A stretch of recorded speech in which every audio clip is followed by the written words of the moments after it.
Dragon Ball Sparking Zero now has the World Tournament mode confirmed to be playable online, and I am super excited.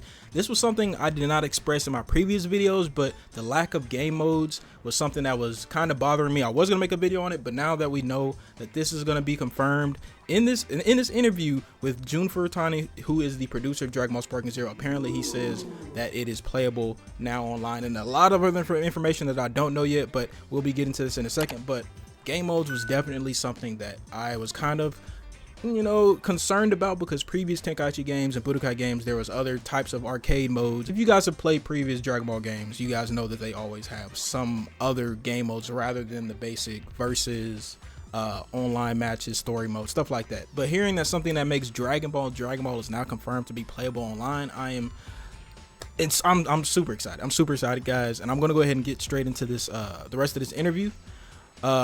Apparently there's a lot of good stuff that we get from this interview, so I'm excited to see what happens and what he says. The producer of Dragon Ball Sparking Zero.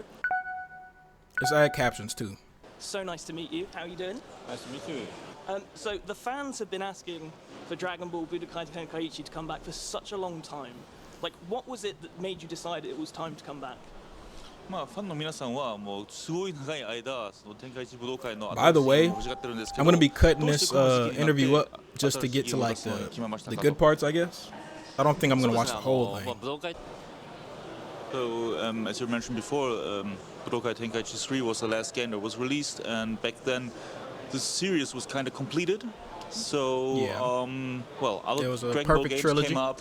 They were originally quite a busy schedule, but at this point, there's a certain change of the overall environment. You have new connected gamers, you have new technology, new console platforms, new generations. It seemed about time to create a new game that can add additional emotion, additional excitement for the gamers. And what was it like seeing that reaction? I remember watching it live and being so excited, and just everyone since then, it's been so much excitement for it. What's that been like for you? Is it like a lot of pressure, the expectation? So of course, the first reaction was he was very, very happy about the fans being excited and everybody wanted to play the game and all those positive reactions that he got. So it's why would very, very happy about this, and of course this is very, very motivating for him and the whole team to get the game going and make it as good as possible, push it towards the finish line.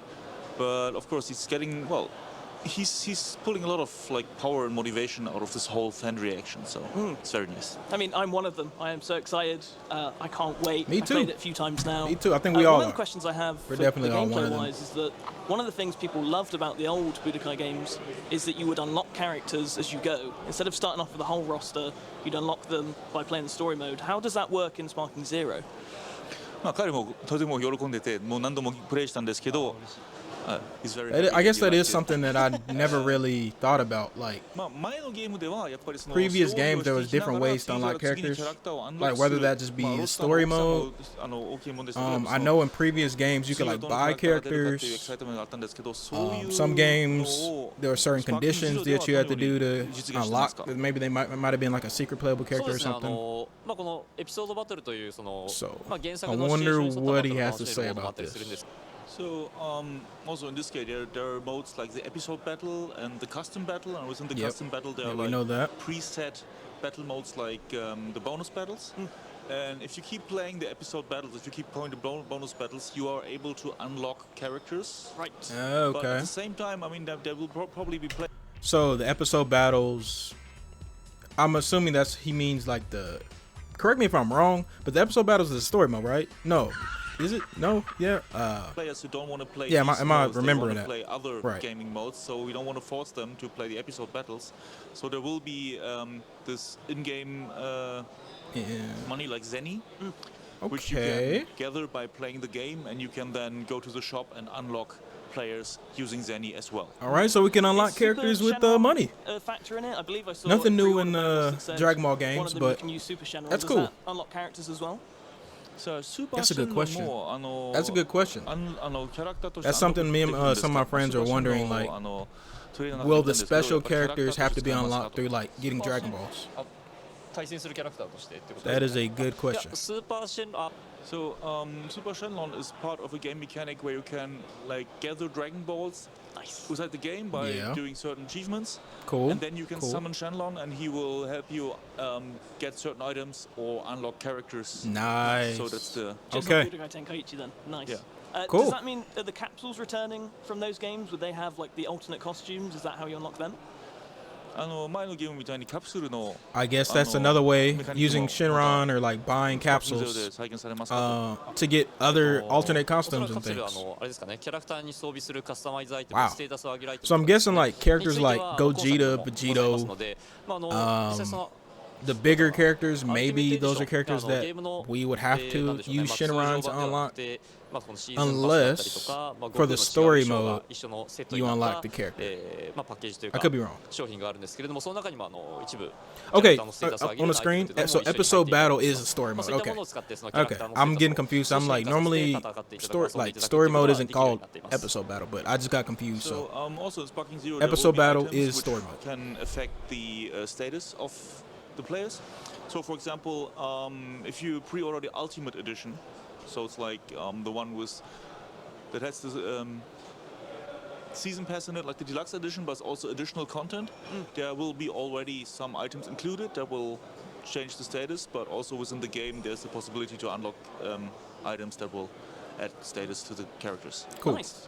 One of my favorite things. Yeah, because previous Dragon Ball games, you could always add items to increase your player's power, whether that be attack, special abilities, or just other things like that. So that's cool to know that that's in there. Now, one other question though, when it comes to that kind of stuff, is that allowed online for ranked matches, or if it's just casual, or if it's just playing with people at home? Budokai Tenkaichi 3 was Chi-Chi's commentary. I don't know if you remember that, when she had all the comments about every character. I mean, I imagine that's a lot of work of how big the roster is, but is anything like that kind of planned for Sparking Zero? Like a encyclopedia kind of thing, a biography mode or something to get information on all the characters. I do remember seeing somebody under one of my videos saying they want something like that. I don't think that's something that they're very big on trying to do, but I feel like it should be because the previous games had something like that. So currently the communication about the game is focusing on the game modes, like the episode battle, the custom match, ranking matches online or personal matches online, plus that there's a tournament mode that you can create. There it goes. Regarding your question, we cannot comment at this moment. Okay, so I'll find out. So he dodged the original question, but within dodging that question, he confirmed that online or World Tournament would be online. Cool. Speaking of online, that's so dope, man. I can't wait for that. I can't wait for that. But also, I say this in the video I was recording earlier today, but netcode is going to be everything about this game. Netcode, if we're going to be playing ranked matches online, netcode has to be good, and especially if we're playing World Tournament and there's going to be tons of other people connected into that tournament, it's got to be on point. So that's all I'm going to say on that, but I'm still excited. I can't wait. Me with Sparking Zero is that you have characters like Ultra Instinct Goku, you have Super Saiyan Blue Vegeta, but then you also have characters like Yamcha and Krillin. How do you balance that, or do you just not balance that? So the focus of this game, or the focus of all the Budokai Tenkaichi games, was mainly to give an immersive experience for the players, that they can like experience how it's like to be a character, how it's to be part of the Dragon Ball world, how to experience fights as this character. So characters that are very, very strong in the original series, like Gogeta, for example, they will be very, very strong in the game. And then, of course, you got characters like Yamcha or Krillin, who are not that strong, but still can fight. And then you have like Mr. Saturn, who's, well, he's struggling a lot in the original series. So they're talking about balancing in the game, in the battles as well. So while realizing this, of course, there's quite a gap in the character stats. To balance it out, there's a cost system per character.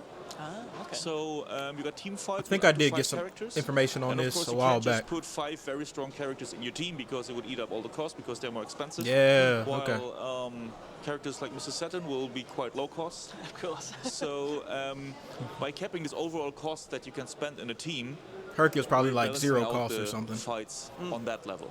Nice. Okay, that's a clever. All right, so just to go over that really quick. So basically what he's saying is you can't stack your team with Gogeta, Vegito, Ultra Instinct Goku, Jiren, Broly. And, you know, people are quick to do that, and people will do that. They do that with fighters. They've done that with fighters. They'll do that with... Honestly, if there's a chance that people can use the most OP characters and just stack them all together, they will. People will do that, but with the way this game is built, he obviously said that the stronger characters are meant to be stronger than everybody else, and you definitely can tell that. There's stats on each character in the game, so having somebody online only use the strong characters, and there's somebody online that actually likes using a lot of different characters, whether that be Krillin, Bergamo, I don't know, just some like average everyday characters.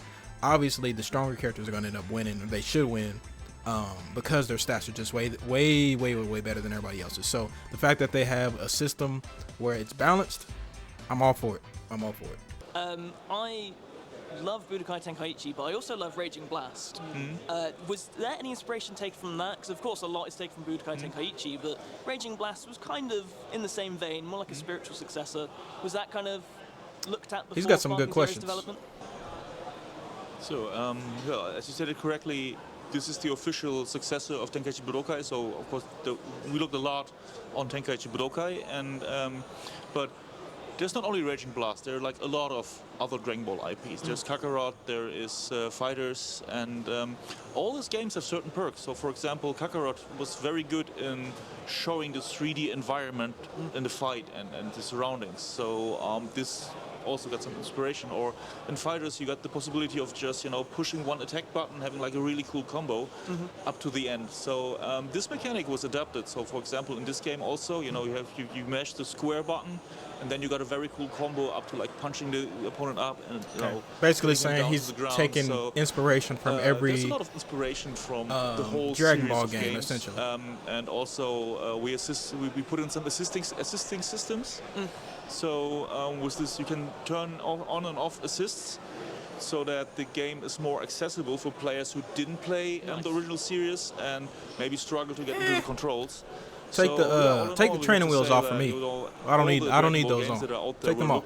And we try to pick the best parts of it and put it in this new game. Good. That makes me happy. Like I love all Dragon Ball games, so it's nice to see it's all cool, of them as well. Yeah, so we took inspiration from all the really fascinating is previous Dragon Ball games in some form or fashion. Everyone was asking for couch co-op. Maybe not everything, but at least more recent ones. And it seemed like it wasn't happening until the Hyperbolic Time Chamber. Did you guys do that specifically because fans were asking so much for couch co-op? So it's kind of like pinpointed on one thing. Of course, you know, this is like a complex process of decisions that's in there. But all in all, you want to make this game as accessible as possible to as many fans as possible. And of course, you know, then fans demanding certain things is something that you take into consideration. Because some people still do not have access to online.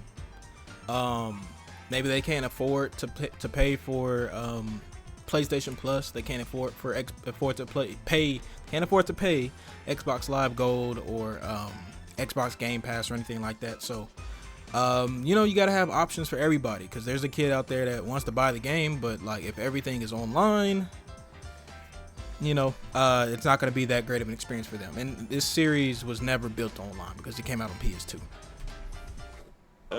One of the things that built for online, it led to this decision. So the overall concept of making this more accessible for all the players and trying to meet all the demands that players might have, including fan feedback, but not only fan feedback, also led to the fact that although this game was originally designed or mainly designed for online fight or single player fight, to create an environment that allows local co-op as well. So one of my favourite things with Dragon Ball in general are the what-if battles. I love them. They've always been a highlight of the games. How far did you guys go with that? I've seen already some examples, like Goku turning into a Super Saiyan against Vegeta instead of doing it on planet Namek. But what's the wildest you've gone, or can't you say yet? He may not be able to say that. He might not be able to say that, but I did want to know how in depth it actually would go, because they could very easily just be like, there's 3 or 4 different endings for each saga and just keep it at that. But the way they presented it, they made it seem like we could have like maybe up to 10 different endings or 15 different situations that are different. So they could very well just do, 3 different endings for each saga and it'd be that, or they could go really, really, really in depth and give us tons of different options, tons of different outcomes. So we'll see. We'll see what he says. I don't think he'll give us an in-depth answer, but it would be cool to have more options. In this game, there's this mode called custom battles. So it's not what they put in the game, but this time we enable the players to create their own what-if battles. So you can set a scenery, like an entry before the fight. You can set up the fight with rules and setups and who fights whom.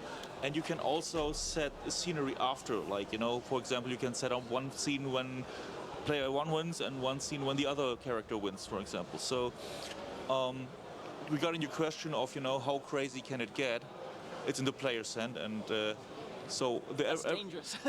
every custom battle that you can create, you can also upload online, and then of course you can download creations of other players and play it. So we are very hoping that the players get wild and. Okay, so he kind of he dodged the question about the what if story mode and basically saying there's a lot of things we can do in custom battle, which we already knew. We already knew that, but he's dodging the what if episode battle story mode. So I'm thinking it's probably going to lean towards maybe there's 3 different options, 2 or 3 different options, or outcomes that can happen each saga. Maybe a few options in between or something like that, but I don't see it getting too crazy when it comes to the what if story, because he's not giving us information, or him not giving us information could just be a sign that, like, hey, you guys are just gonna find out yourself and see how crazy it actually is. But it seems like he's just saying a lot of the stuff that we're probably looking for is gonna be in custom battle when people are creating their own endings and stories and all that kind of stuff. So there's that. I mean, was that specifically done to, like, make sure that this game lasts a long time, so it's in the fans' hands, just keep it going for as long as possible? そのカスタムバトルはやっぱりそのゲームの寿命をもっと長くする I mean, た it め does の add a lot of メカニックでもありますか replayability と、やっぱりその with こういうのがあったら everybody プレイヤ creating ー their が own 次から次 stories, に新しいコンテンツを作ってくれるから outcomes. ゲームはもっと長く楽 Yeah, しめる so ように I don't know. そうですね、I wonder if that would get boring, but I'm sure at first there's going to be a bajillion different things people are going to do and create. So it'll be fun, especially as a creator. It's going to be a good time. I mean, he will be very happy if it happens like that, but the real intention of this mode, or real intention of the whole game, is to enable the players to experience the characters and as much as possible and as good as possible. And this led to the custom battle mode, because we wanted them, of course, to give them the experience to, become the character in a setting that they dreamt up of. So Yeah. I think a lot of I can fans see that. imagined, like, what would it be like if like, for example, Gogeta and Vegeta face off, which you cannot really have in the series, but in this game you can create the situation and see what happens, Or how it feels. one thing I might end up making, if all of Vegeta's L's, I'm gonna make them into W's. I'm gonna make all of Vegeta's L's in Dragon Ball history into W's, and that'll be my custom battle. You heard it here first. And well, this is the main inspiration of this game, like giving the player the power to experience how it feels to be in a certain situation with a certain character within the Dragon Ball world.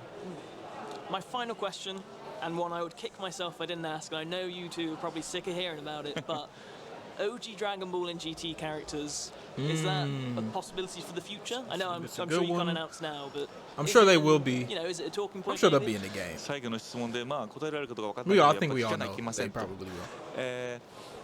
Or 最 most 初の likely ドラゴンボー will. ルのキャラクター、あとドラゴンボール GT のキャラクターは、そのうちやっぱりそのドラゴンボールスパーキングゼロに出てきますか？そこら辺について何かコメントもらいましょうか？いや、もうお察しの通りですね。なかなかちょっとこの場では申し上げることができないので、この続報をお楽しみにしていただければと思います。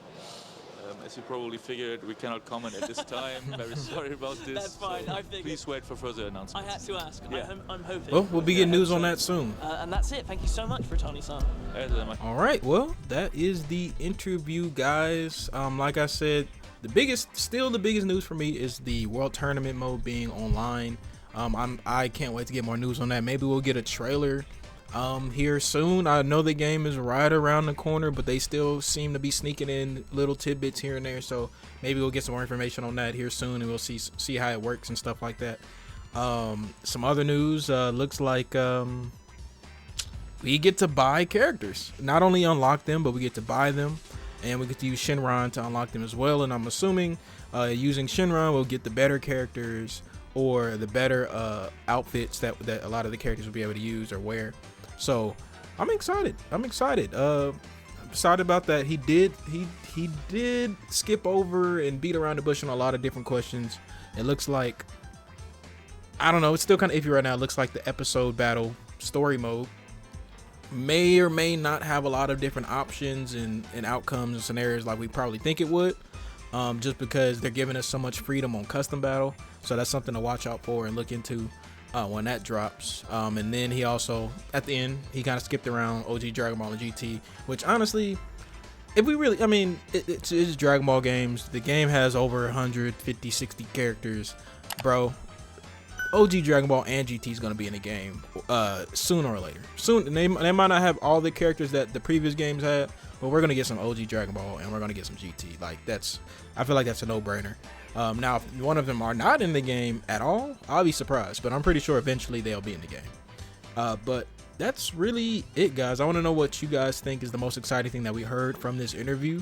Again, World Tournament for me, but I wonder what it is for you.